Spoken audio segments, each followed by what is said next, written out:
Eder. Mech. Pallister. Non so cosa aspettarmi dal deposito della Cattaneo, ma purtroppo non credo si arriverà alla soluzione. Temo che non si arrivi a capire davvero cos'è successo. Dopo 3 anni schiere di opinionisti, criminologi, esperti, sono emerse tante tesi. Io penso che qualcuno le abbia fatto del male. Magari non volendo. Penso a una discussione finita male. La stessa cosa l'ha detta il mio consulente, il dottor Barisani. Obiettivamente ci sono elementi che portano a escludere il suicidio, i sacchi, ad esempio. E anche la data della morte è un vero ribas. Ti aspetti chiarezza, ma oggi sono deluso, anche arrabbiato, per questa assenza di risposte. Nel frattempo sono stato rinviato a giudizio per diffamazione dai miei vicini, anzi diffamazione aggravata. Ma ho la coscienza tranquilla. Affronterò il processo. Io non ho querelato nessuno invece, anche se avrei potuto farlo 100 volte. Ma conosco quel mondo. Vuol dire andare avanti per 10 anni. Io ho aperto le porte a tutti. Sono andato in tutte le trasmissioni TV per fare capire il nostro mondo. Il mondo mio e di Liliana. La gente ha idee diverse su di me. Per qualcuno posso essere l'uomo geloso che può aver fatto del male a Lilly. Ma la maggior parte delle persone è con me. In tanti mi scrivono. Il vento sta cambiando, io percepisco questo.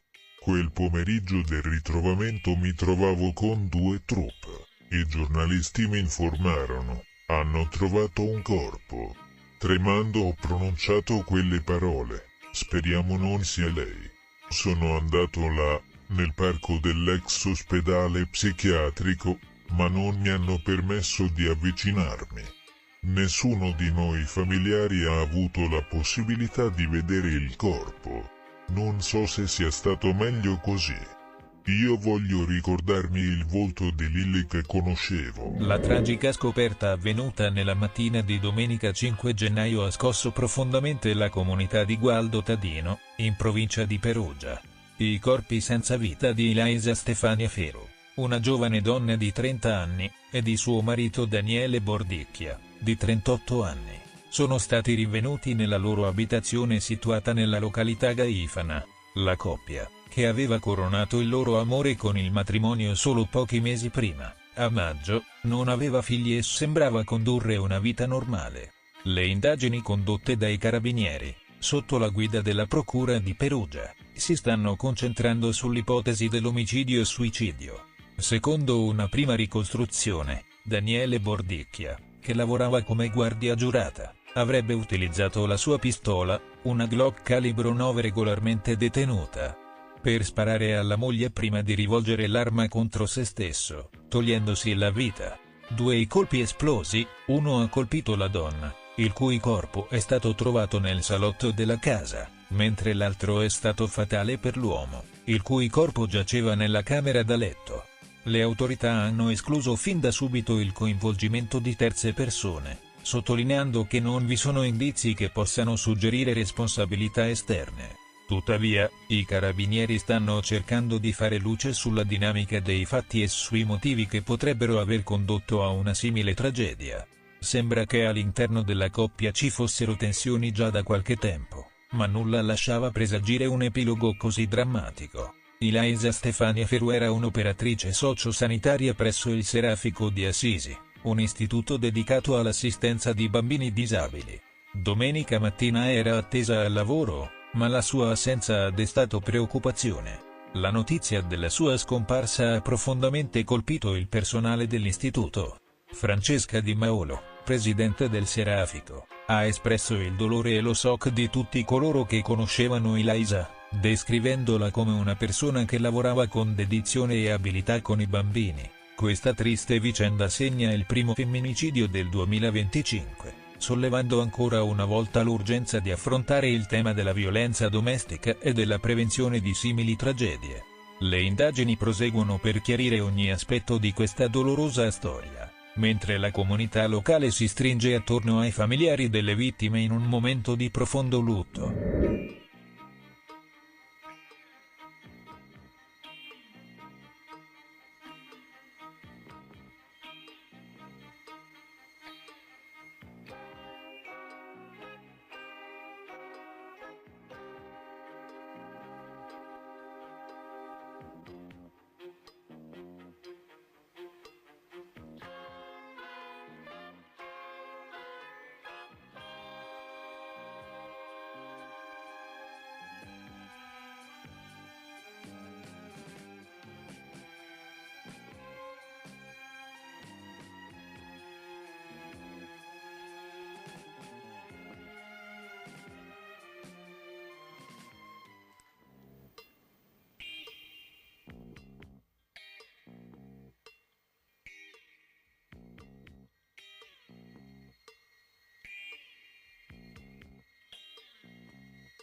Ehi, non dimenticare di iscriverti a questo canale.